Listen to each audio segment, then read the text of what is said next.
Over to you, Mark. Okay, hi, I'm Mark Carr, member of Democrats Abroad for about 18 years now. Our guest speaker today is David Pepper. He was born in 1971. He was raised in Cincinnati, Ohio, the bellwether state. He's a lawyer. He graduated from Yale Law School, and his father is CEO of Procter & Gamble. So it's a nice upbringing. In 2001, he was elected to the City Council of Cincinnati. In 2006, the County Board of Commissioners, which I assume is similar to a Board of Supervisors. In 2015, he was elected chair of the Democratic Party of Ohio, and he served until 2000. He currently teaches voting rights at the Cincinnati School of Law. He's written several books, including political thrillers, which have gotten very good reviews. Actually, I just read them online. And his latest book is Laboratories of Autocracy, published in 2021, and that's what he's going to talk about tonight. I just finished reading it, and it's an outstanding book, and it talks about state legislatures and how they fly under the radar. Nobody knows what they're doing, and the legislators and the special interests write the laws in private. The most important laws they write is how congressmen and state legislators are elected. And so you've heard it all before, gerrymandering, where they pack all the Democrats into one district and keep the other ones so the Republicans can get elected. Even when Democrats win big in general elections, such as for president, they lose congressional seats and they lose state house seats. So you can have a state with 55-45 Democrat majority. However, there'll be more Republican congressmen than there are Democratic congressmen. So it's minority rule, basically. And he also talks about voting boxes, how there's one voting box per district, so nobody can get to one. And other voting requirements, you heard it with Georgia, all the states, Iowa, where I'm from, they're doing the same thing. It also talks about incentives, and this is interesting because my dad was a state senator for 20 years. And one of his friends, Tom, he was a 24-year-old kid when he came to our door, and he said he wants to run for the state house, state rep. He had a political science degree, and he just got laid off from a factory. He was really down and out. So my dad helped him campaign, and he won, and he served for 18 years in the House, and he was appropriations chair, and he was quite good at his job. But he was only getting paid about 20 grand a year, and he had a wife and family. So he quit, and he got a job as a lobbyist, where he was making $120,000 a year. I think he was making over $200,000 a year before he retired. And he used to come to town and take my dad out to dinner all the time. And I said, why is Tom so generous? And he goes, because he's so appreciative. He was down and out when I met him, and now he's living a great life. So there's a lot more incentives in these legislatures to serve the private interest and get a good job when you're done, especially in Ohio, where they're capped at 8 years. Iowa, they don't have term limits, but I see it again and again. Who's going to work for 20 grand a year when you can be a lobbyist and get paid? I mean, you name it, they get paid a ton. But when they get elected, they serve the private interest so they can get a better job later, and the public interest is secondary. And it's just outstanding that he made that point, because I've seen it all my life. I just, I never clicked. Anyway, I'll turn it over to David now. And I'm glad you're on, because I think you're really going to enjoy it, and it'll make reading his book, which is outstanding. It'll make it a little easier for you. So with nothing further, David, go ahead. Thank you, Mark. Thank you, everyone, for joining us today. I was saying when I started, I have a special affinity for Democrats Abroad. As the Ohio chair, I really early on got to know your organization nationally. Your mission is so important. There's not a lot of low-hanging fruit in politics. I actually think getting more Democrats who are overseas to vote is one of them. And I hope you're finding a good partnership with Jamie Harrison, because the numbers are staggering in terms of how many Democrats live abroad and how few of them vote. It's like an entire state that has a 20% turnout, and we know that most of that state is made up of Democrats. So I'm a big fan of your mission. But I also feel some affinity, because I was saying to folks before the call started, I actually lived as a kid in Brussels. I lived in Rome. I worked for a think tank after college where, believe it or not, we can talk about this in Q&A. I worked in St. Petersburg, Russia for 3 years. And this is going to sound crazy, but Vladimir Putin was the vice mayor then. And I interacted with him all the time because he was the point person to my project. So some of my thriller books that Mark alluded to are actually generally involve Russians doing bad things in America, not because I was trying to predict anything, but because that my experience in Russia led me to create these Russian characters. But today I want to talk about the topic that Mark alluded to, and nothing I say today will replace reading the book. I think any author would probably say that. So I do encourage you to read it. I am going to share a PowerPoint, and I'm going to give you an easy way to not feel like you take any notes. If you text, and I hope you can do this there. It may not work actually, but can you guys do sort of normal text messaging, or is it all screwed up because you're there? Okay. Because normally what I do is I can still do this. I'll send the slide. Anyone who wants a copy of the slides I'm going to present, I'm going to put my email down. I can send them to you so you don't feel like you have to write down every word. And I know you're recording this as well. So let me go ahead and get started and share my screen. This will take a few minutes. Most people seem to like it. So I think it's a little bit of time, but I think it's helpful. And there'll be a lot of time for Q&A at the end. This is sort of an overview of the book, but more importantly than the book, sort of where we are in politics, and I hope it's helpful. So let me just start by posing something that is especially relevant to this group, a hypothetical. Everyone see this slide?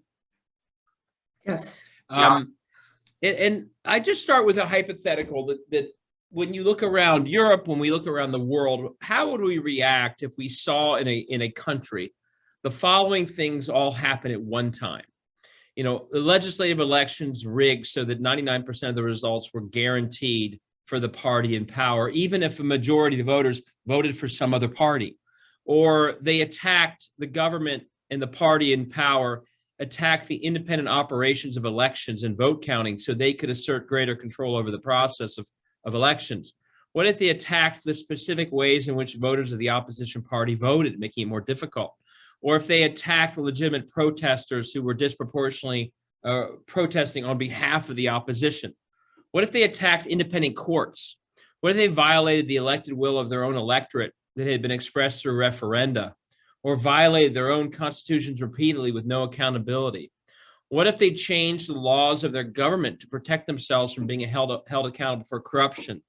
Or if they cleansed their own history of their country of elements cast a bad light on their party or even actions they were taking the present day? We do see this happen.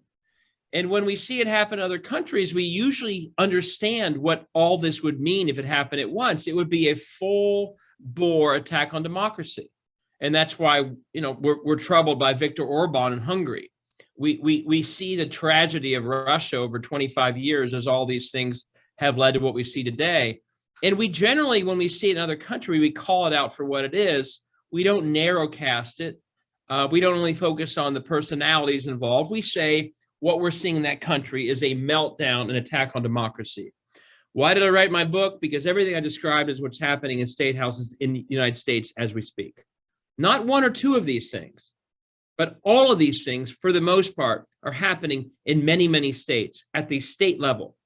I'm sitting in one of the states where it's happening all the time, almost every step on this list. Tennessee, Texas, Wisconsin, Florida, Georgia, Arizona, many others, same thing is happening. Here's the problem.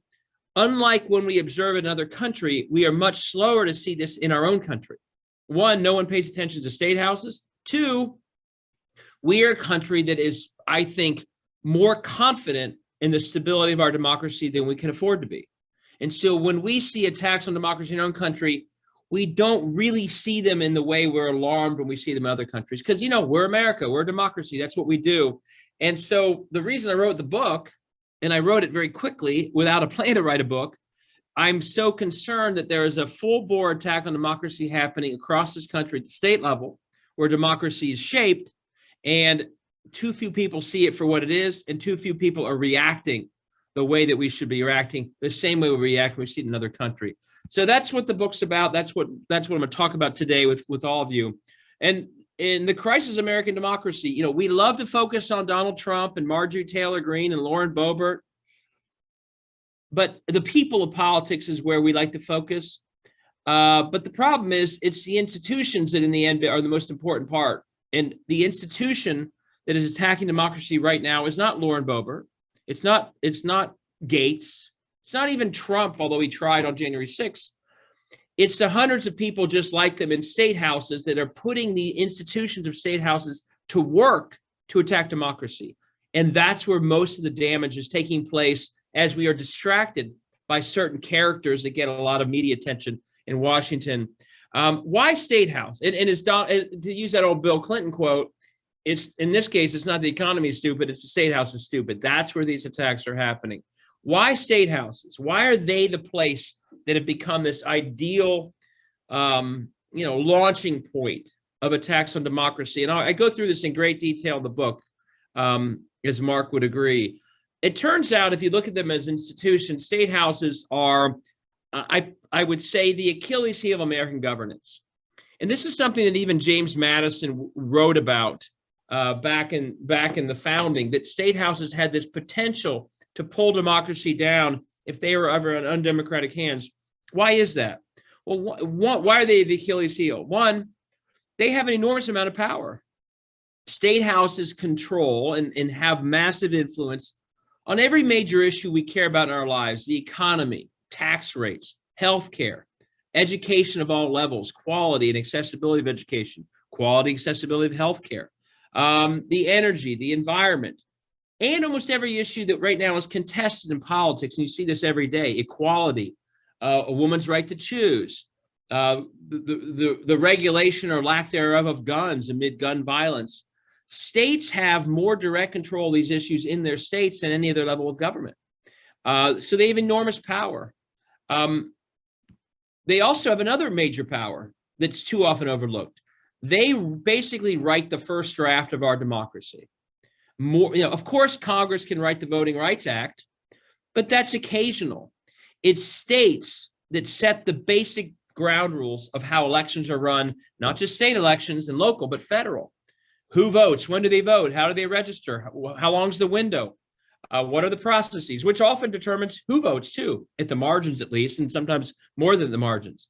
States also draw the district lines for themselves and for Congress. As Donald Trump figured out a little bit too late for his own good, thank goodness, they also have a major role to play in the electoral college process. So states not only have enormous power over all these issues of substance, they also become, in many ways, the writers, at least of the first draft and often the final draft of how our democracy is run. It also turns out that states can overrun other levels of government. You may love what Obama did for the Affordable Care Act, but if you were in a state whose state house didn't want Medicaid expansion, you didn't get it. That happens all the time on many issues. The states can overturn federal policy when it comes to the people in their states, oftentimes at least. They also, in many states, Ohio being an example, they run over more moderating influences of statewide officials because of certain powers they have: governors, secretaries of state, Supreme Court justices. You see it all over this country. Many times those governors, although they're much better known, are taking a back seat to state houses because of certain roles and powers these state houses have. We're seeing this very clearly in Ohio. I won't go through the details now, but it's just playing out that way. We also see in many states, state houses basically run roughshod over local governance, whether it's gun issues, whether it's minimum wage, whether it's in Ohio banning plastic bags. The state house often writes laws that tell state local officials, at least, what they can and cannot do on these issues, or simply says you can't do anything on them. We're gonna take the reins. So that's the power of these state houses. You may be asking, well, what's wrong with that? They're powerful. Well, the Achilles heel comes in, and almost nobody knows anything about this. Most people have no idea not only who their state house member is, and polls show this. State house members are far less known than congressional members, mayors, governors. They don't know what the state house does. They don't know almost anything I just described. And I'm not saying that to criticize voters. There's a lot of reasons for that. These are very low profile elections, many uncontested. They're not nearly rise to the level of attention given to a congressional election or a statewide election. There's a lack of media coverage, and I go through this in the book. A lot of it, is because papers are dying in Ohio and other states. State house bureaus are smaller. The local paper that would have given you coverage of that local state house member just doesn't exist anymore. Ed boards and columnists are gone because they were expensive. So there's no analysis of the state house anymore. You have other big papers who basically pull in national stories but don't give that local coverage. All of that is leading to complete ignorance of what state houses do and almost no coverage. In many states, these capitals are far away and the legislative sessions are short. You add it all up, and very few people have any appreciation of the great power these state houses have that I just described, or what their local member even does. They know them more often because they're a local business person, or they run a funeral home parlor, or they're the famous high school coach, than they do actually what the job of being a state rep is. Here's the other problem, though. There are certain people posted up in state houses who know exactly what these people do. The Koch brothers are a very good example of this. The NRA is a very good example of this. Now, the Heritage Foundation, which is working hard to undermine democracy, knows this very well. They're posted up in state houses far more than they were 30 years ago. They know exactly what state houses can do for them, and they demand it, and they usually get what they want. So you have this very big disconnect, huge amount of power. No one knows about it back home, but in the state houses, certain people know everything about it, and they're paying close attention. This was all a problem already, but then it got worse about 10 years ago, and a lot of you will know this, but I want to go through some of the specifics. After Obama won, whether you were overseas or in America, we were celebrating that for a good long time and cheering on Obama as he tried to fix the broken economy inherited. Well, Karl Rove wasn't paying attention to 08 in 09 and 10. He was busy going to go win state houses in 2010. I was running statewide at the time. I go through in the book how I saw this. And he succeeded all over the country on quite a small budget. And that led to an extreme gerrymander of this country in state after state after state that took the problem of unaccountable, unknown state houses that I've just described and made a lot worse. Here's an example of how bad the gerrymandering is. And some of you, I see Annie, obviously from Wisconsin, will know this more than other places. They put past gerrymandering, which has been with us for our whole history, and they put it on steroids. And the best way you can compare the gerrymandering of 11 to what happened before and what came after is looking at the very parallel years of 08 and 12. Why are they parallel? Obama won these states and other states by about the same amount both years. Ohio was blue in 8 and 12 by almost the same percentage. Romney did a little better than McCain, but not too much different. Same in Michigan, same in Pennsylvania, same in Wisconsin. But what happened below that Obama blue? You see it right here. The gerrymandering took a 10-8 Democratic map for Congress in 08 in that blue year. And 4 years later, in a very similar blue year for Obama, that 10-8 became 12-4 Republican Democrat. Extreme change in outcome. Same thing in the state house. And one theme, by the way, that I'm going to share with you today is the gerrymandering of state houses in many ways, once you're done with what I'm saying today, is more important than the gerrymandering of Congress because it allows everything else I'm going to describe to go on without accountability. But look at what happened in the Ohio State House. A majority Democratic state house that came due to the Obama coalition 08 was converted to a supermajority the other way in 12. Same blue Ohio, totally different outcome. You can see quickly, same story in Michigan, Pennsylvania, Wisconsin. And one theme, I hate to say, Annie, is Wisconsin may be, of all the states in the country, the one most afflicted by what I'm going to describe in gerrymandering and the results of it. It's horrible what's happening in Wisconsin. So this is what they did. They gerrymandered it. So even when Obama won by the same amount 4 years after his first win, the results flipped at the state house and congressional level. It's so bad, and this is where Wisconsin again shows up in a big way, that 18 was a wave year for Democrats. We know that. Even then, they did not lose control of these state houses. In fact, look at the Wisconsin result.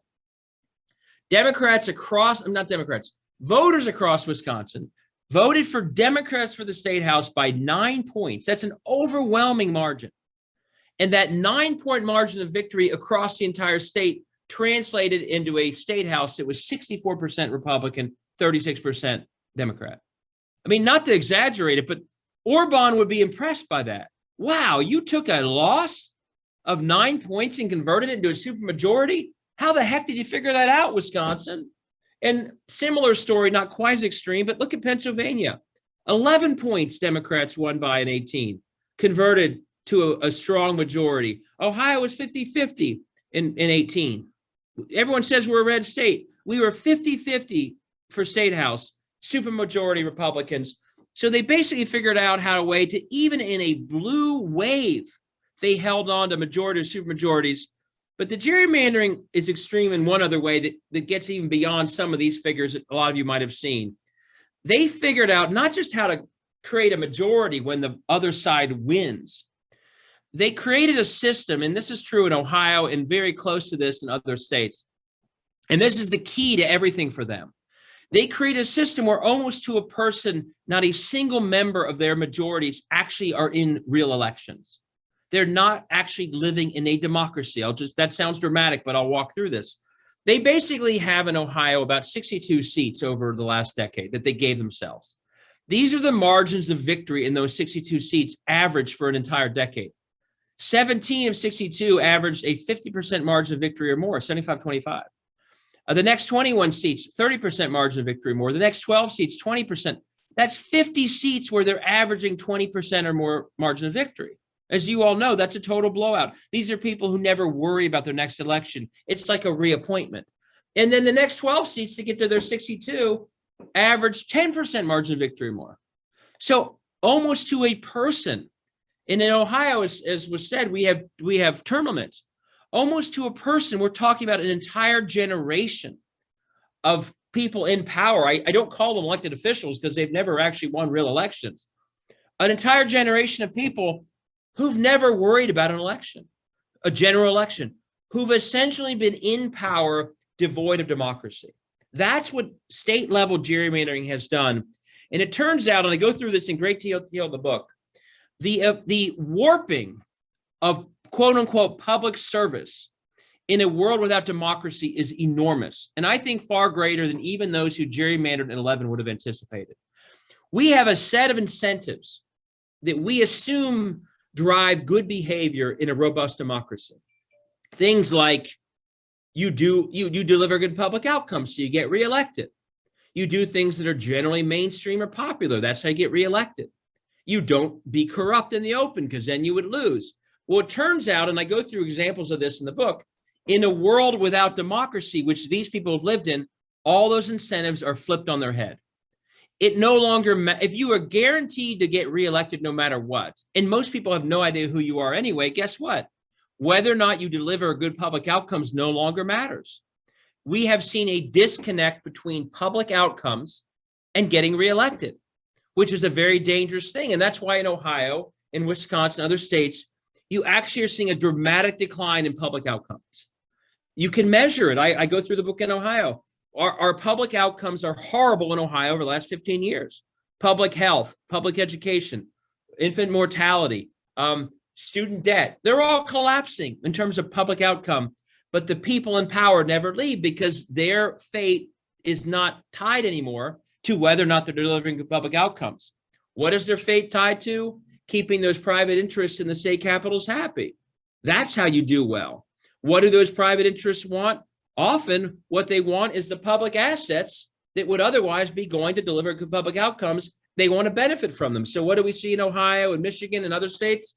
We see a massive movement of public resources to the private players in these state houses. Here's the most egregious example in Ohio is for-profit online schools getting tons of money from public schools that then do worse. But the politicians are rewarded by those donors, and the people back home have no idea why their schools are falling apart and they're paying more money. So you see this massive incentive for private interests being happy, a non-incentive to deliver good public outcomes. A couple other ones. I won't go on for too long about this, but lack of popular support turns out not to matter anymore. Attacking Roe v. Wade, banning books, being against vaccines, these are all very unpopular positions in the American mainstream. But when you're in a world without democracy, you can take those unpopular positions and not worry about it. That's what they do. In fact, there's a perverse incentive, and you all would know this. The more extreme you are, the less likely you are to have a primary opponent. And the primary is your biggest risk of losing office. So we have not only a lack of incentive to push forward on mainstream ideas, it doesn't matter, but you actually have an incentive to be extreme because that's how you avoid being outflanked to your right in the next primary. There are other incentives I go through here. I won't go through them all, but in many ways, the most important is the third from the bottom. There is a powerful incentive to attack democracy. Why? One, you've never been in a real election, so a real election scares you. Imagine being in office knowing the only way you could lose is to do something you've never had to do. That's why they don't want a fair district. They've never really had to do it. But number two, they realize, the smart ones, that everything they've done in this world without democracy would actually mean in a real world of democracy, they would lose. You can't be extreme and have terrible public outcomes and win in a 50-50 seat. So, of course, they're going to do everything they can to keep democracy from being strong in the entities they represent. So that's all pretty bleak stuff, I acknowledge. There's one other piece of bad news, though, before I go to the better news about what we can do about it. The bad news is I'm not the first person to figure this out. A generation ago, national organizations, and Jane Meyer writes about this in Dark Money. You've all heard of ALEC. Certain right-wing groups figured out everything I just described, that state houses were the ideal place to get their unpopular agenda done, that Congress was too bulky and there was too much attention to get most of what they wanted done, but they didn't need to go to Congress because in a state, the state house controls everything, as we've talked about, that they want done, but it can be done in a way that no one's paying attention. And it can be done in a way that all these incentives are upside down, so people don't care if their poor public outcomes are extreme because they get reelected anyway. So what's happened for a generation? State houses have become the place to get this very right-wing platform and agenda accomplished. And because of gerrymandering and voter suppression, no one's ever held accountable. You couldn't get a lot of this done at different levels of politics outside state houses.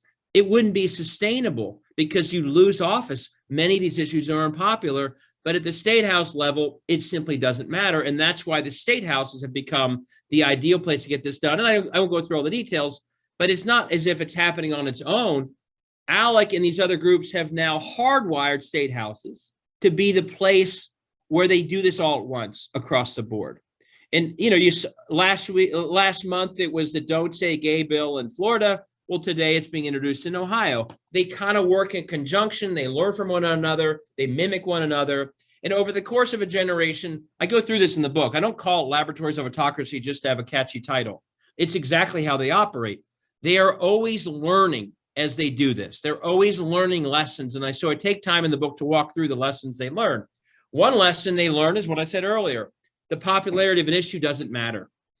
These state houses will push through deeply unpopular issues. In fact, if you are an interest group with an unpopular issue, what they've learned is you go to a state house to get it done because they'll do it there because there's no accountability. Attacking Roe v. Wade in the way Texas is, that's not popular. That's deeply unpopular. Extreme gun bills, they're supported by 10% of the people. You go to a state house to get things like that done because you couldn't do it at other levels where people are a little more responsive to politics. So the popularity of an issue doesn't matter. In fact, if it's unpopular, go to state houses. I would go through all these, but secrecy does matter to a degree because donors who are giving these people, like Disney had the other day, don't want to be tied to it. The politicians don't care so much, but the donors do. They've learned, number three, that legislators can overrun statewide officials. That happens all the time. 4 and 5 are really important. I won't go through all the details, but I do it in the book. They've learned that the best thing they can do in a world where there's not a lot of media in these states and advocacy groups are limited in scale, they've learned that their best approach is throw everything forward they can all at once. Don't just give them 2 or 3 issues to battle, give them 30. And if 2 or 3 get a lot of attention and get beaten up in the press, great. They may even get taken out of the budget, but you get 27 others that go through that no one even knew about or didn't even get in the newspaper. So they really are, if it feels like it's happening all at once, it's because that's the goal. They throw it all forward at once, knowing that some might lose the day, but that the others that no one had time to cover or focus on will get through. I go through details in the book of how that's happening in a lot of these states. And number 5 is tied to number 4. Whether something succeeds or fails, they're always learning. If something is struck down, every other state house will see why it's struck down, adjust the law accordingly, and pass it having corrected the problem. If something succeeds, the other states will pass the same thing. You know, the Roe v. Wade law attack in Texas, if that gets struck down, other states will correct for that problem. I go through one example. Wisconsin and Ohio at the same moment tried to get rid of collective bargaining. Wisconsin did not include police and fire unions when they attacked collective bargaining. Ohio did include police and fire unions. That led to it being defeated badly in Ohio. Ever since, no state attacking collective bargaining includes police and fire. They all learned the lesson from what happened in Ohio versus Wisconsin. And maybe the most important lesson that they learned in all this is that while we focus on the exciting politicians, the Barack Obamas and the others, and we look for that, what the Koch brothers have figured out in their world, in their state house operation, is the politicians actually don't really matter to them, at least as individuals. It doesn't matter if someone's term limited or a great speaker or loses in a scandal or gets promoted to Congress or something. They all are behaving the same way over time because of the incentives. If someone resigns, and I go through this in Ohio, the next person up does the same thing the person before did. If someone's polite, they're doing the same stuff as the rude person. They all are behaving the same way in response to the incentives. So far more than focusing on the individual personalities of politicians in this right-wing world is the lower underlined sentence here. What matters to keep this system of state houses going is the lack of democracy, because the lack of democracy is what creates the incentives. It means everyone basically behaves the same way. So part and parcel with everything I've described is also a simultaneous nonstop subversion of democracy in these states in many forms. It starts out as, any coalition that comes together that threatens their power, they work to suppress it. And that was the Obama coalition in 2008. So beginning at 11 through voter purging, through voter ID, through gerrymandering, through other ways, they did everything they could to divide and conquer the Obama coalition. And in some states like Ohio, that actually worked very well. They obviously attack organized labor because that supports a lot of the coalition they don't like. By mid-decade, they began another strategy, which is undermining election outcomes themselves. A preview of what's happening in 21. Roy Cooper wins the governor's race in North Carolina. What do? Immediately try and strip a lot of his powers. When Evers and Whitmer ran in 18, those state houses, again, the ones that didn't even represent a majority of their state, began trying to attack the powers of these newly elected statewide officials. Even more egregious in some ways, mid and late decade, they also began to simply ignore the results of statewide initiatives that the voters passed. In Florida, the voters said, we want to let felons vote. Well, they basically changed the rules after that passed to still make it hard. In Missouri, they voted into place Medicaid expansion. The state house simply didn't fund it. There have been efforts to do redistricting. They simply ignore them. That's happening in Ohio right now. They become so bold that even a direct statewide referenda is ignored. What did they learn through all this? And I put this on the right side. And this should be lessons for all of us. They have learned, one, that their attacks on democracy and voting rights have worked. They did dismantle the Obama coalition in some states like Ohio. Voter ID did probably change the outcome of the 2016 Wisconsin presidential race.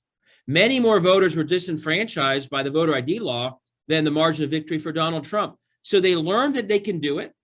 And 2 and 3 is they learned that there's never accountability for them as office holders for pushing all this crazy stuff. So they keep going and going and going. They never lose by continuing to amp it up. They never lose by continuing to fight. We have to learn that lesson that they learned. So all of that is a preview for 21. And this is something that I hope we all can make clear. This is what's happening in 21 and 22 is not just because of the big lie. It's an extension of a decade of this stuff. If Donald Trump had lost and admitted he lost, they still would have been going after drop boxes. They still would have been depriving water of voters in lines in Georgia. This is not about the big lie. This started way before Donald Trump. And it will continue after Donald Trump. And that's a very important thing for all of us to remember. The attack on democracy is bigger and preceded Trump and will succeed him. But yes, they're continuing and they're accelerating everything they've done. They're trying to rig legislative elections for another decade. The good news is in some states, we're able to stop them thanks to things we've done. They're doubling down on voting rights attacks. In 11, it was pulling back on early vote because Obama had done well with the early vote.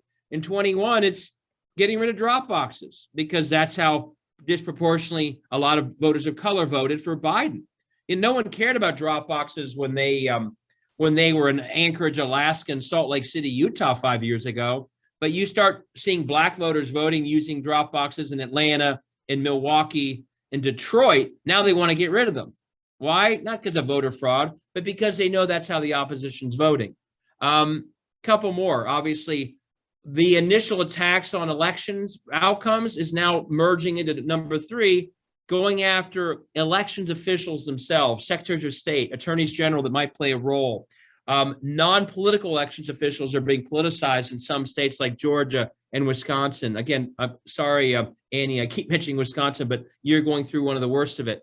And then, of course, 4, 5, and 6 are added layers of attacks on democracy, truly 5-alarm fires when you start legislating based upon big lies, when you start stoking vigilantism like that Roe v. Wade law in Texas, or trying to get people in the face of elections officials, challenging them as they do their work, and of course, censoring history. We're seeing in Ukraine right now how dangerous it is when you try and rewrite history and write people out of history. I'm going on for a little bit, so I'm not going to go through the rest of this in great detail. But bottom line, we basically are at a point right now, and this maybe is the most important slide of the presentation, that sums up where we are right now. We essentially have 2 sides in the American political battle, okay? One side, and I say this politely, but you know, it's clear that you'll see a criticism, are Democrats in kind of mainstream America and the media. And we sort of take for granted that democracy is intact and stable. That's our default. Well, democracy's fine, okay? It's not really under attack. And we also rightfully believe that our views of the world are the majority views of Americans.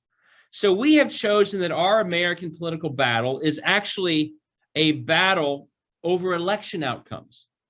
And if we believe that if we simply assert our views that most people agree with correctly and well, and we go out and fight elections, we'll win them, and then we can do everything we want to do. That's sort of the battle. Because we think about it that way, by the way, we quickly become a side that greatly values federal elections because it's a very efficient way to win the elections we need to win to get what we want done. And that also quickly means that we focus on swing states and we get especially excited in federal election years. So that's one side's battle, right? I think that's a pretty accurate summary. That's how the media also covers politics. The other side's battle could not be more different. The other side understands everything I just said about laboratories of autocracy, and the other side also understands keenly that their view of the world is actually unpopular. And so they know that if they were to have a repeat battle over election outcomes over a long period of time, they would lose because their view is unpopular. Trickle-down economics is not sustainable or popular. The crazy right-wing gun laws, getting rid of Roe v. Wade, banning books, you name it. These are unpopular. Sometimes 20% or less of Americans support these things. Doing nothing about climate change over time is unpopular. So they understand that in a world of robust democracy, they would actually fail. So their battle is not about winning election outcomes on a fair playing field. Their battle is over democracy itself. And they understand that the best way to make democracy weaker and subvert it so they can keep their worldview in place is states in state houses for all the reasons I've just described. That's their battle. Get control of as many states and state houses as possible, ram through their unpopular agenda through those state houses, but use the tools of democracy those states have to make what they're doing in the end unaccountable to the voters so they can keep going. So that's their game. So they don't just focus on swing states in federal years. They focus on all states every year there's an election at all levels that control democracy. And so I close this part by saying, who's going to win this battle over time? The people who are fighting in federal swing states and districts in federal years, or the people who are going after democracy itself in states everywhere? The side on the right's going to win. That's obvious. So in closing, and I'll talk more in Q&A, until the side on the left figures out what the battle really is, they're going to keep losing. Until we see that we are in a battle over democracy itself, and that we have to adjust to the battle where it is, which is state houses, we will continue to have elections like 20 where we feel like we won, right? With Biden, we felt like we won. But since they still control the state houses, democracy still feels like it's falling apart. So we have to reclaim and reframe our battle as being one for democracy. And once we do that, a lot of things become clear about what we need to do and what we're doing wrong. We need to have a long game for democracy, a long game with long-term strategies that don't just simply live cycle to cycle and federal cycle to cycle.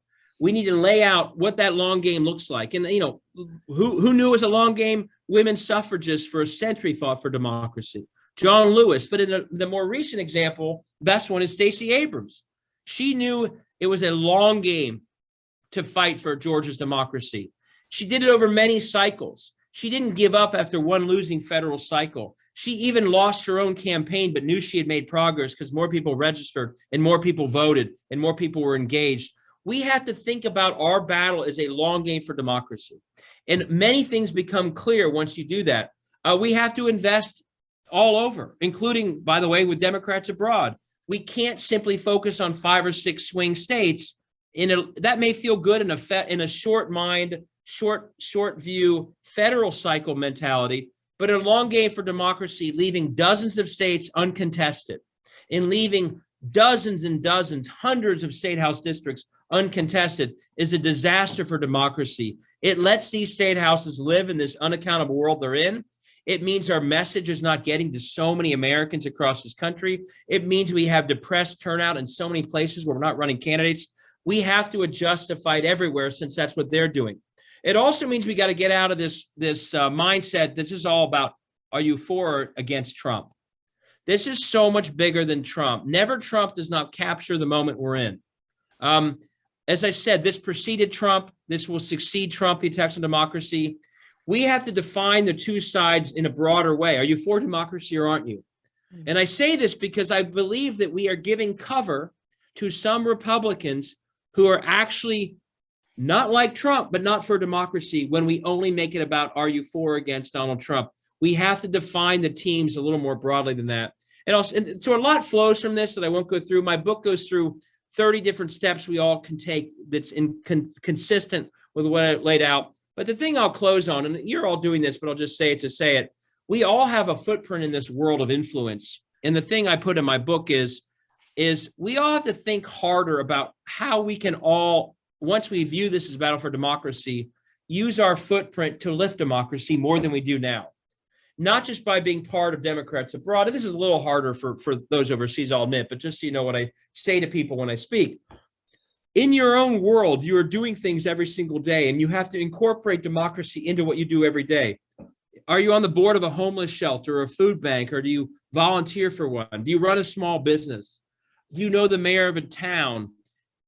Every part of that footprint, are you putting to work for democracy? For example, are you registering voters at the homeless shelter that you're on the board of, or the food bank? You should be, because those are the very voters being purged by people like the Ohio Secretary of State or the Georgia Secretary of State. If you know the mayor is the mayor of a town in Wisconsin or another state, are they using every part of that city hall to lift voters in that city?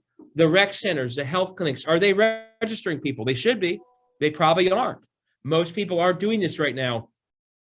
Think of are you subscribing to the local paper that's otherwise dying because too many people go around the paywall, even though they're doing good local coverage? We need to reward those who are lifting democracy with our dollars. Are you allowing a state house district to go uncontested when you have friends who could very well be a good candidate, et cetera, et cetera? The point is, we all have to dig deep and think about every way we can lifting democracy, because the scale of the attack on democracy is intense and large. And if all we do is wait for Stacey Abrams or Michelle Obama to go register voters, and we're not incorporating everything we do, I worry we're not scaling up at the level we need to battle the scale against democracy. And I'll just close by quoting John Lewis. This is what John Lewis was talking about. Freedom is not some moment where we all celebrate that we made it. It's continuous action. There's a continuous battle over democracy. And we all have to figure out how in our own lives every single day, we can undertake that continuous action to fight for democracy. Yes, they have a big head start. It's imposing what they're doing in these states. I think there's still time to fight back. If we don't fight back, we could very well lose our democracy in many states in the country. But I think if we all sort of see the battle the right way and incorporate everything we do, we can still get there. So with that, I will stop talking. I know that I went on for a while. Would love to open up to your questions and comments. Thanks, everybody. Wow, that was great. It was terrifying. Yeah, sorry. We have a couple of questions in the queue. So Lisa Berger has the first question. If anyone else has questions, please type star. Well, I see from Lisa. Yes. Lisa Berger, I was saying that the extreme positions is what avoids the primary, not what leads to the primary. Being a moderate, working with the other side, that's what invites a primary. So the incentive, unfortunately, in these systems is push the extreme bill. And if someone else pushes the extreme bill, you better be for it, or someone will run a primary against you. So the incentive, I'm sorry if I didn't say that right. The incentive is actually to be extreme, because the only risk to your career is that you lose a primary. Mark? Thank you. Right. Okay. Well, great presentation, David. I really enjoyed it.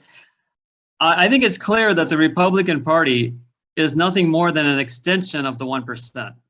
I mean, it's like an administrative agency for the super rich and the elite. It's like their legislative firearm writing their legislation. I mean, they're one and the same. I mean, you're talking about a party that will destroy the environment, threaten the existence of human activity on the planet so they can stuff even more money into already overstuffed pockets. Right. So my question is, how in the hell do they get elected? You talk about Wisconsin, Ohio. There's more Democrats than there are Republicans. And then you look at the numbers in the state houses, and they've got majorities by over 60-40 in a lot of the state houses. Even when you said when there's a blue wave, they still gain or hold their seats. Why do these people in rural areas vote for these bastards? And I mean bastards as a compliment. I mean, they are willing to go in and rewrite the rules. They have no shame at all. Can't people see this? So a couple things. One, in many of these places, the results are pretty much guaranteed from the outset. 99% of the districts that were drawn in 11 held as rigged in Ohio in 11. We have a better chance statewide at this point in some of these states, as you experienced in Wisconsin in 18. But voter suppression also makes it harder. I mean, as I said, you look at the number of people who didn't vote in Wisconsin due to voter ID law, that actually changed the outcome in that 16 election. So they've made it harder, although we could still win. So a lot of it is literally, they are changing the terms of districts so that they win almost guaranteed. They're suppressing the coalition they don't like, which is in close states has an impact. But Mark, I want to say one other thing, and this gets into messaging. I also believe that we can do a better job. Well, one, we got to run in every district so those rural voters even hear from us. One reason a lot of these Republicans win in rural Ohio, and there's no one running against them. It's automatically over. Secondly, even when we run against them, we are so underfunding these. I believe, and I think you said this, I believe we should celebrate those running in the toughest districts more. Now, swing districts will always get more money. They're the pickup opportunities. There are many systems that support them. We leave out as if they don't exist many of the people running in the worst gerrymandered districts, and it's an enormous error, because it means even if they run, they'll never run again because they get treated like dirt and feel like they're left on the sidelines. But secondly, they never got their message out, so no one ever heard from them.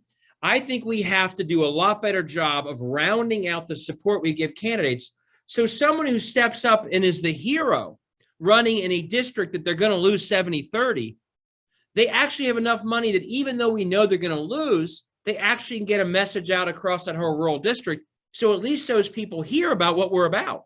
And at least there's some accountability for that state house member. So I think that's one reason that we lose there. We give nothing to these candidates, which over repeated elections is a true disaster when it comes to democracy. And then the other thing I'd say is, and this is a small part of the book, but a really important takeaway for readers.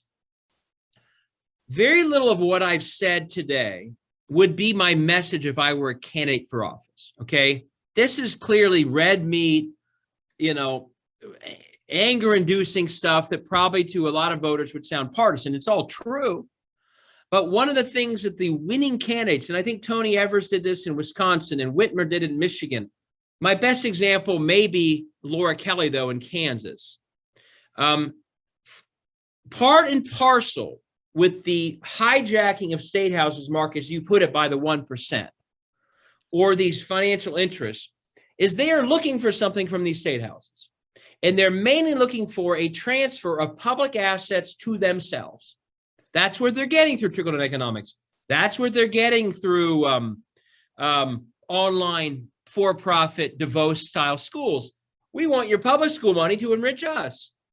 We want to privatize the energy grid like in Texas. And what automatically happens as a result of that massive transfer of public resource to the private? The rapid decline in public outcomes I talked about. It's automatic to these systems.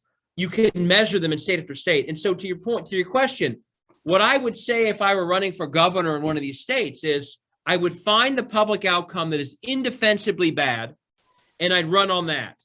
And I wouldn't talk most of the time about corruption. I talk about, to the average person sitting around the dining room table, what Beto O'Rourke is talking about. Why did people freeze in Texas in the wintertime? Why? Because they privatized the energy grid. Why did, in Kansas, why do we have a Democratic governor? Because she focused on the fact that they were down to 4 days a week for school.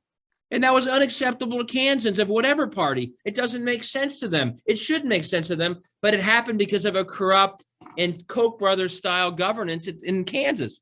So I think the best way to get to those tougher areas is to find not the message about democracy that I care about, that we all care about, but to find the consequence of the lack of democracy on everyday people. And those consequences couldn't be more clear in most of these states. Next question. Yes, thank you. Julia, Brian? Julia is the immediate past chair of Democrats Abroad I know Global. Julia well. Hey, David, how are you? Good to see you. Good to see you too. So as you know, supporting local candidates is one of the best ways to support democracy. And I mean, it's also, your funding goes a really long way.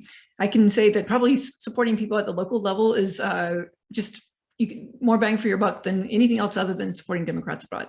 So David, who would you suggest donating to make this really impactful? So here's a really, so as a former state chair, I would say that look into your home state party. And if you know them and trust them, and I'm looking at Annie again from Wisconsin, you have a great state party. That is a great place to give some money, okay? State parties provide a lot of the infrastructure that do some of the work I'm talking about. So, don't, again, like everything else, kick the tires, make sure they're doing what you'd want them to do. But a lot of state parties, and by the way, one of my experiences, believe it or not, a lot of the swing state parties are actually the best run state parties. Michigan is a very good state party. Wisconsin is a very good state party. Minnesota, Ken Martin, the chair of the ASDC, which is the whole network, wonderful state party. So I would look to give some of your dollars there. I would talk to those folks, though, about which candidates for state house. You'll know, Annie will figure out who to give to against Ron Johnson, okay? I probably will give to that person too. But don't forget the state house. Arizona is only 2 seats from winning a majority of the state house, Democrats. Get some money into the hands of some of those candidates.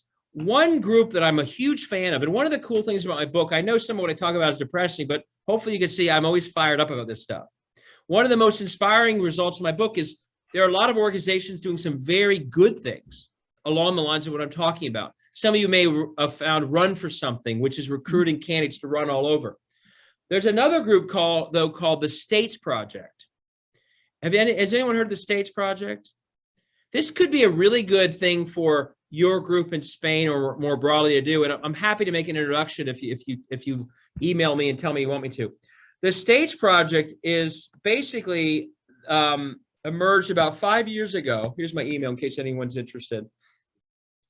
To basically help donor groups that are largely in blue areas come together and raise money in one of the 5 or 6 states in the country where we might flip a state house. And they take that money and they put a big amount of money into the 6 or 7, as they call, majority maker candidates in that state. And they, after the DLCC, which is the formal Democratic group that gives to these candidates, this group raised the second most amount of money in the country through what they call giving circles. And if you have a really big group there, dozens, you might want to be a giving circle and adopt Iowa, Wisconsin, Arizona, and over the course of the next several months and going to 24, because we should all be thinking long game, not just short game, say, we want to adopt a state and we want to do smaller dollar fundraisers that ultimately add up to tens of thousands of dollars to give to 5 or 6 candidates. And Julia, you would know this. A lot of these state house candidates are the people who come, they're the 10th call that gets returned after the candidate who's running against Ron Johnson, after the congressman or woman, after Tony Evers. Somewhere way down that list is that state house swing person who may pick up a seat and they probably get $200 versus the 1,000 someone else gets. Well, this States Project says, no, you are our top priority. So you get a lot of money. And so I can tell you that makes a huge difference. So I would say that that's a great way to say, rather than each of you doing your own homework as to which state house candidate in which state may win, this group will say, we've done a lot of homework for you. And if you raise X amount together, we'll give it to the 7 candidates in Arizona that might give us that majority. So that's another really, I think, impactful way to give besides Democratic parties directly. The one other thing I'd say is I came across a really cool idea in Missouri, because as much as we have to help swing districts, I believe we also have to stop this terrible process of basically not funding anyone except swing districts. Basically means no one hears our message. And so what, and I say this I sound like Sarah Palin I could see Kentucky from my office, okay? We saw Amy McGrath, to her credit, don't criticize her for this, raise $100+ million because we all hate Mitch McConnell so much. And good for her, she raised a lot of money. Bad for everyone that the only thing we can get excited about is hating Mitch McConnell. We need to get excited about democracy. And we need to convert the $100 million that went to Amy McGrath, let her have 50 of it or more, but let's take some of those millions and give it to all those wonderful people running in tough districts all over the country. So they have $20,000. And what Missouri has done, and I'm setting up something to do this in other states, they have come up with a way that they raise small dollar regular contributions, $5 or $10 a month, and they accumulate month after month, so that by the time the primary is over in Missouri and they know who the state house candidates are, they say, congratulations, you all get, $10,000 or $15,000 or whatever the max out is. So you actually have a chance to carry your message to the voters. So you're not underfunded. And so, by the way, we also can help recruit in the first place. So that's another program that I'm hoping to expand to Ohio and other places. Since you can't text, I won't put the number there. But if you're interested in that, send me an email, because that's also something I'm trying to build up, that Democrats abroad members could literally say, okay, I'll be part of that. I want to help make sure that every candidate in a state like Wisconsin has enough support to begin their campaign versus being left on the sideline with nothing. Those are some of the creative ways I think we could start, investing more smartly. Wisconsin is actually doing that now. They're asking for small donations monthly to build up the war chest. I have a question for you. Mark has another question, but I'm going to jump in ahead of him because he already asked one. When we're registering overseas voters here in Spain or wherever Democrats abroad are located, we often hear people say that they don't feel like they have the right to vote in state and local races, that they feel like they only have the right to vote in federal races because of their distance from the country. And I was just wondering if you could provide us with a convincing argument for those people. Yeah, that's a really interesting point.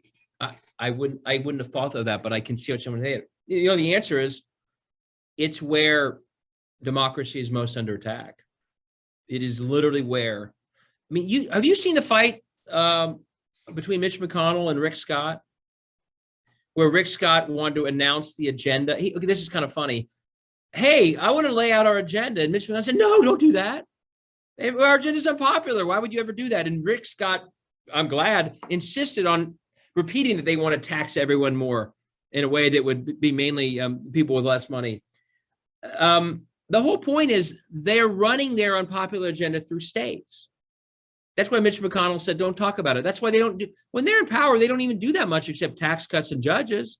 And so my message, Annie, would be, when you're voting on local and even Board of Education this last year in America, you are voting on democracy when you're voting for state houses. You are voting on democracy when you're voting for state Supreme Courts. Right now, state Supreme Courts in Wisconsin, Ohio, Pennsylvania, and North Carolina are saving our democracy. There's only a one-person margin in each of those Supreme Courts that are saving our democracy by striking down these gerrymandered maps. So my answer would be, and my guess is most people overseas are thinking about democracy real hard right now, harder than the rest of us because you're much closer to what's happening, that you are literally, when you vote down ballot in America right now, that is the front line of the attack on democracy. And they don't think we know that. That's why they're winning. And that's why that's where the front line is. So the more you're focused on those issues and those races, you are battling back. And just as Julie wrote, the founding fathers, James, I put this in my book. Again, this is going to be a really kind of lame pitch, but as Mark will tell you, my book goes through this in a lot more detail, including this point. James Madison worried that the backdoor and undermining America's democracy would be undemocratic state houses. He literally worried that the monarchy, or as he put it, rich men, I mean, amazing how accurate his prediction is when you think of Alec and the Koch brothers. Mm-hmm. He worried that states would be giving enough power that in the wrong hands, if they ever themselves become undemocratic, they had enough leverage over our nation's democracy, they could pull it down. And that's literally what they wrote in the Federalist Papers, a concern.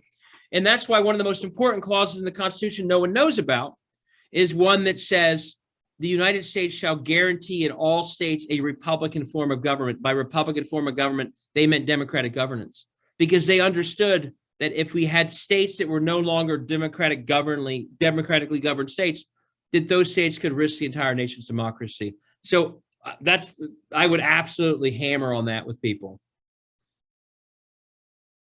even if they don't know every particular issue being debated in their state. Excellent point. Thank you. I see there's one more question. Yeah, Mark had one last question, I think. And then we'll let you have your day back. Oh, next time I want to do this in person. Oh, absolutely. I'll fly over there. I need to get to Europe. Absolutely.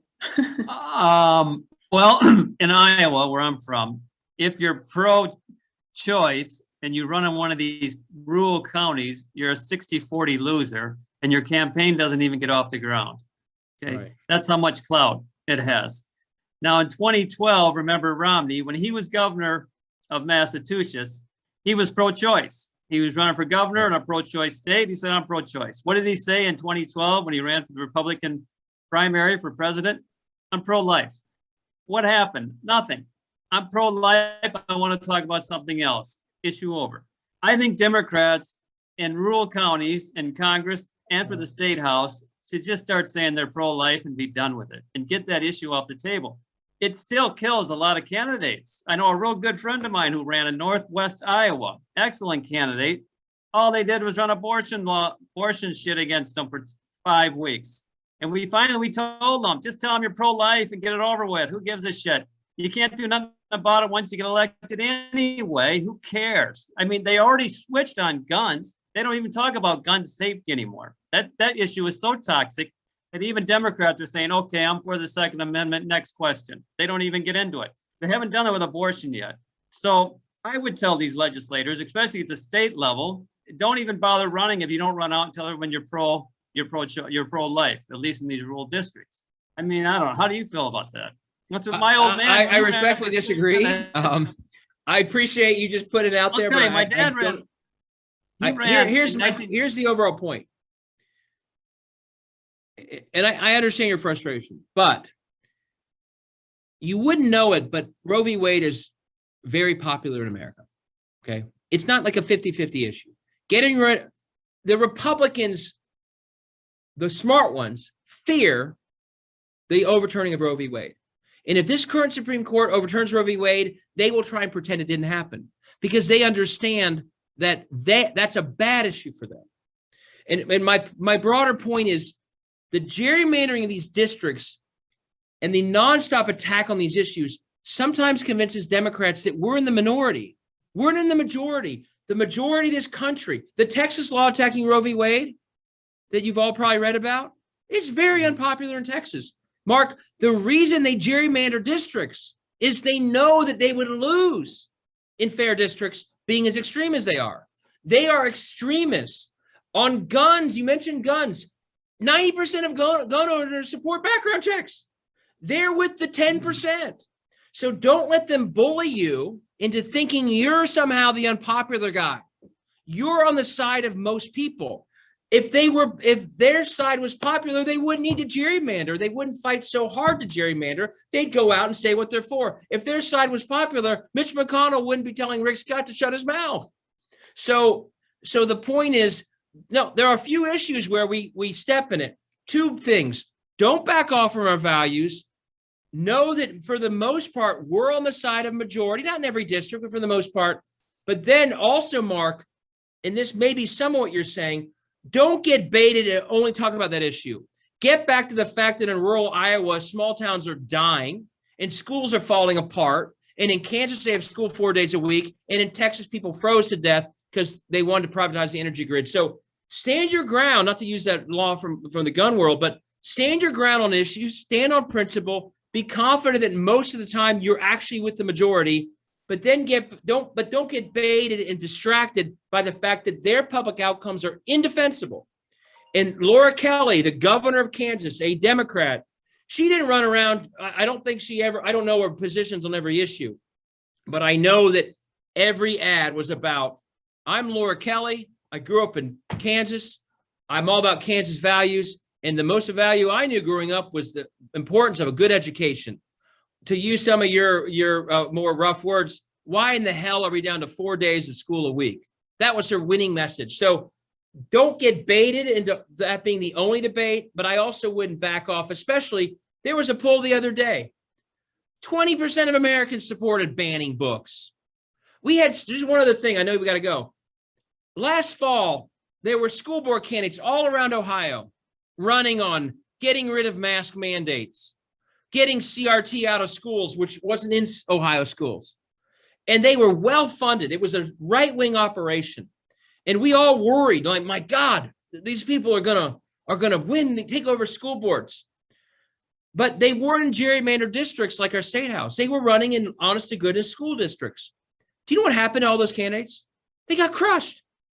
Almost none of these, but most of the candidates who weren't even as well funded, who just said, I don't want crazy in our schools. I just want to have kids be safe. And I just don't want crazy politics. They won, even though some of them, friends of mine, were attacked with nonstop mailers. They finished first. So you would have thought, Mark, building into that election that everyone was against masks and everyone was like against CRT. The truth is the candidates who ran only on that actually got their butts kicked, pardon my French, because it was a little too crazy. So there are some issues that are tough on the margins, but right now they are extremists. They are running extremist agendas.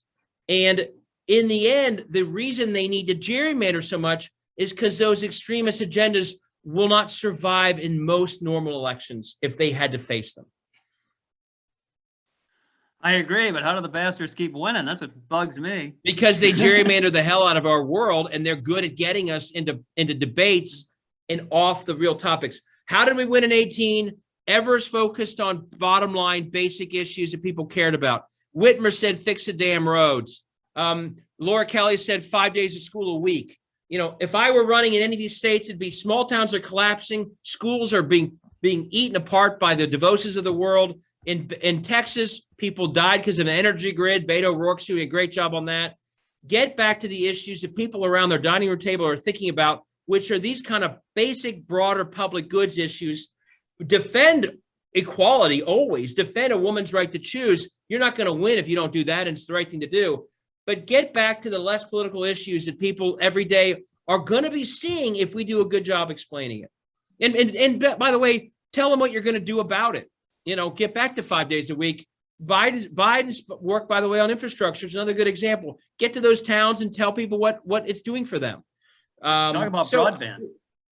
Exactly. I go through this in the book. The far right 1% ALEC has been at war on public broadband for 20 years. Point that out to why should kids have to go to McDonald's to do their homework? I'd make an ad on that if I were in one of those rural districts. And that's not an accident. It's intentional because private broadband providers don't want public broadband because it would take away future profits for them when they finally decide to bring it to rural areas. So that's a perfect example. We can debate stuff all day about what they want to put in and out of schools, but if you have to do your homework at a McDonald's, something's really wrong. That would be my ad. David, without getting into all the other stuff, I think most people would say, yeah, why the hell are we going to McDonald's to do our homework, which happens all over states like Ohio and Wisconsin. David, okay, Mark, you got me fired up. Anything else? David, I'm Chris, David, I'm Chris, the chair of the Barcelona chapter. I'm waving at you. Listen, we're kind of out of time, and so it sort of falls to me just to wrap things up and to thank you. I mean, this has been fantastic talk. You've educated all of us, you've worried us, you've inspired us. So it's fantastic. I wanted to leave you with just a very small factoid. Please don't forget about Democrats abroad. In 2020 in Georgia, Joe Biden won by 11,788 votes. 19,500 votes came from overseas. At least 90% of those were Democrat votes. And that happened in quite a few states around the country. So we know that the 5 million odd voters that are overseas can really make a difference in elections. And those people, I tell you, they're concerned about what's going on. And we're not really doing enough to get them voting, but we're doing everything we can. And we need support from guys like you who have moments where they can talk about us. So I thank you. Well, let me just say, I think Julia will tell you, I'm a huge, I went to a few of the Dems Abroad conferences and talked. It is 2017 truly DC, one of the, that's right. Yep. It's true low-hanging fruit. I mean, it's complicated. And what Annie talked about is an extra complication I thought about to vote all the way through. But absolutely, and if there's ever a moment where I can be helpful, let me know. If you have something here in the States and I could be helpful coming to it, I'm happy to do that. But I couldn't agree more. You guys can literally swing some of these states. You're essentially the size of Toledo, Ohio. And in a closer election in Ohio, that could change the outcome. And your voting makeup is like an urban city. It's very democratic. So I totally agree with your message, and I'm happy to be a champion when it's helpful. Well, thank you very much. Thank you. Thanks, everybody. Take care. Thanks, David. Thanks for coming. Thanks. Thank you, everyone. Bye-bye. Thank you, David. Appreciate it. Thank you. Yeah.